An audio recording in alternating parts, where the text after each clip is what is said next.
अनायरा अभी light pink शादी के जोड़े में बैठी थी। मेकअप आर्टिस्ट उसको रेडी करके चली गई थी। वो बहुत ही ज्यादा खूबसूरत और क्यूट लग रही थी।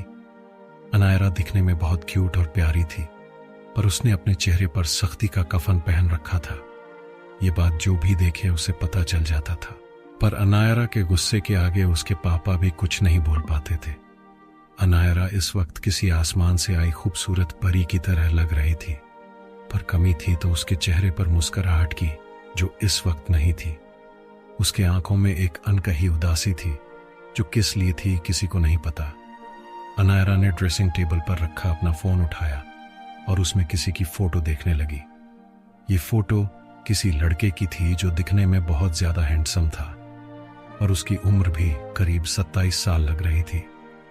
अनायरा अपनी नम आंखों से उस लड़के की तस्वीर को अपने हाथ से सहलाते हुए कहा, आपके जाने के बाद मैंने प्रॉमिस किया था कि मैं कभी शादी जैसे रिश्ते में नहीं बंधूंगी, पर आज मैं पापा और बिजनेस के लिए मजबूर हुई, जिसकी वजह से मैंने आपसे किया प्रॉमिस तोड़ दिया।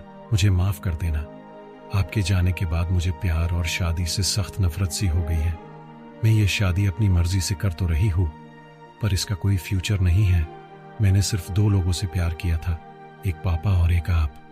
आपके जाने के बाद पापा के सिवा मैंने कभी किसी से सही से बात भी नहीं की। I really miss you and I love you so much. ये सब बोलते वक्त उसके आंखों में नमी आ गई, पर उसने आंसू बहने नहीं दिए। उसने अपने फोन को बंद किया। वही कोई था जो उसकी सारी बातें सुन रहा था। वह इंसान उसके कमरे में आया और उसके सर पर हाथ रखा। जब अनायरा को अपने सर पर किसी का हाथ महसूस हुआ तो उसने मिरर से ही पीछे वाले इंसान को देखा। वह और कोई नहीं विनायक जी थे। उन्होंने अनायरा के सर से हाथ हटाया और कहा, जो 3 साल पहले हुआ था उसे भूल जाओ। सब इंसान एक जैसे नहीं होते बेटा। अक्षत बहुत अच्छा लड़का है। मैंने उसकी आंखों में हमेशा सच्चाई देखी है।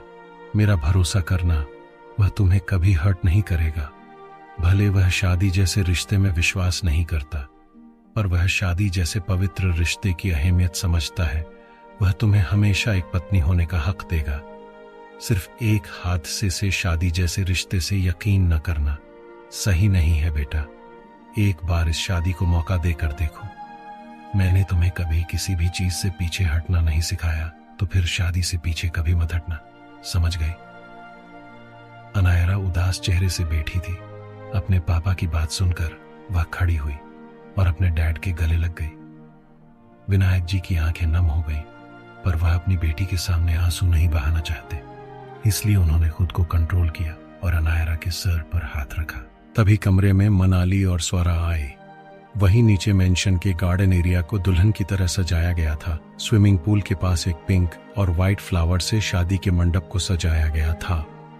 वहीं अक्षत व्हाइट शेरवानी पिंक साफे में मंडप में बैठा था। उसके चेहरे पर कोई एक्सप्रेशन नहीं थे। वही युवान, न्या और अभय अक्षत के साथ अपनी फोटोज खींचने में लगे थे। ऐसे में अभय ने अक्षत को देखा, जो बिना भाव के मंडप में बैठा था। अभय उसके पास गया और उसके कान में बोला, भाई तू अपनी मर्जी से शादी कर रहा है, कम से कम अपने चेहरे पर थोड़ी स्माइल तो ला, वरना सबको लगेगा तुझे जबरदस्ती मंडप में बैठाया गया है। अक्षत ने जब अभय की बातें सुनी तो उसने घूर कर अभय को देखा। उसकी नजर की तपिश अभय सहन नहीं कर पाया और वह हड़बड़ाकर उससे दूर होकर बोला, तुम अपनी नीली आंखों से डरा मत, आज तेरी शादी है, गुस्सा होने की बजाय उस पर ध्यान दे। इतना बोलकर वह वहां से 9-2-11 हो गया। वहीं मनाली ने जब अनायरा को शादी के जोड़े में देखा तो उसे किसी की याद आ गई। अनायरा के कमरे में मनाली ने अनायरा के सर पर हाथ रखकर कहा, बिल्कुल अदिति की तरह लग रही हो। एक पल के लिए तो मुझे लगा मेरे सामने अदिति खड़ी है। अदिति का नाम सुनकर अनायरा की आंखें नम हो गईं। वही हाल विनायक जी का था। अदिति और कोई नहीं, अनायरा की मां थी, जो उसके जन्म देने के बाद दुनिया से चली गई थी। अनायरा ने कभी अपनी मां को नहीं देखा था, फिर भी उसकी तस्वीर से वह हमेशा बात करती। वह अपनी मां से भी इतना ही प्यार करती जितना वह अपने डैड से करती थी। विनायक जी ने कभी दूसरी शादी के बारे में नहीं सोचा। उन्होंने दुनिया देखी थी। उसे लगता था कि अगर उन्होंने अपने बच्चों के लिए दूसरी शादी की तो क्या पता दूसरी मां उसे सगी मां जैसा प्यार दे पाएगी या नहीं। उसे यही डर था कि कहीं उसकी दूसरी शादी से उसके बच्चे हर्ट ना हो जाए, इसलिए उन्होंने कभी दूसरी शादी नहीं की।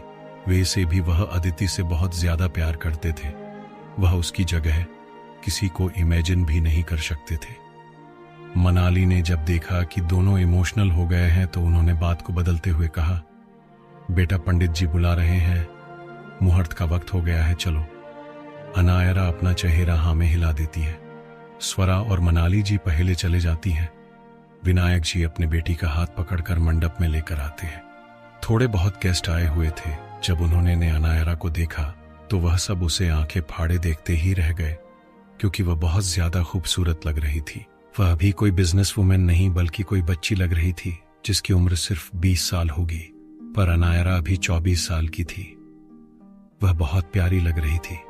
वही अक्षत को तो किसी से कोई फर्क ही नहीं पड़ रहा था। जब ऋतिक ने अक्षत को देखा तो उसे और भी ज्यादा शक होने लगा। ऋतिक अक्षत के पास आया और बोला, एक बार नजर उठाकर अपनी दुल्हन को देख तो सही, कहीं ऐसा ना हो कि इस दिन न देखकर तुम्हें पूरी जिंदगी पछताना पड़े, क्योंकि मेरी शादी हो चुकी है, वाइफ से बचना नामुमकिन है। ऋतिक की बात पर अक्षत ने सिर्फ वही सुना जो उसके लिए जरूरी था। उसे भी तलब लग गई कि वह अनायरा को अपने सिलेक्ट किए शादी के जोड़े में देखे। जब उसने अपनी नजरें ऊपर करके अनायरा को देखा तो वह बस उसे देखता ही रह गया। पिंक शादी के जोड़े में वह बहुत प्यारी लग रही थी। सिंपल सा मेकअप किया हुआ था, फिर भी वह बहुत ज्यादा एलिगेंट लग रही थी। अनायरा अपनी नजरें नीचे किए हुए मंडप में आई। अक्षत को होश ही नहीं था कि वह क्या कर रहा है। जब अनायरा उसके बगल में आकर बैठ गई तब उसे एहसास हुआ कि वह अभी क्या कर रहा था। वह हड़बड़ा गया और सीधे देखने लगा जैसे उसे कोई फर्क नहीं पड़ रहा हो, पर उसका दिल जोरों से धड़क रहा था। उसे इस बात का भी ध्यान नहीं दिया कि उसका दिल आज इतना जोरों से क्यों धड़क रहा है। वही हाल अनायरा का था, पर उसका ध्यान सीधे इस सोच में था कि वह कभी शादी न करने का प्रॉमिस करके आई थी, जो आज वह तोड़ रही थी। यह एहसास होती ही उसे अपने दिल के अंदर कुछ टूटता हुआ महसूस हो रहा था। उसने एक बार भी अपने नजरें ऊपर करके अक्षत को नहीं देखा था। यह बात अक्षत ने नोटिस कर लिया था। उसे जरा भी पसंद नहीं था कि कोई उसे इग्नोर करे। उसके हाथ की मुट्ठी पिस गई और मन ही मन बोला, मुझे इग्नोर करने की आज तक किसी में हिम्मत नहीं हुई, और यह लड़की सिर्फ 2 दिन में कई बार मुझे इग्नोर कर चुकी है, जिसका अंजाम बहुत बुरा होने वाला है। Miss Goyal of Mrs Anaira Akshat Rai Singhania. To be continue.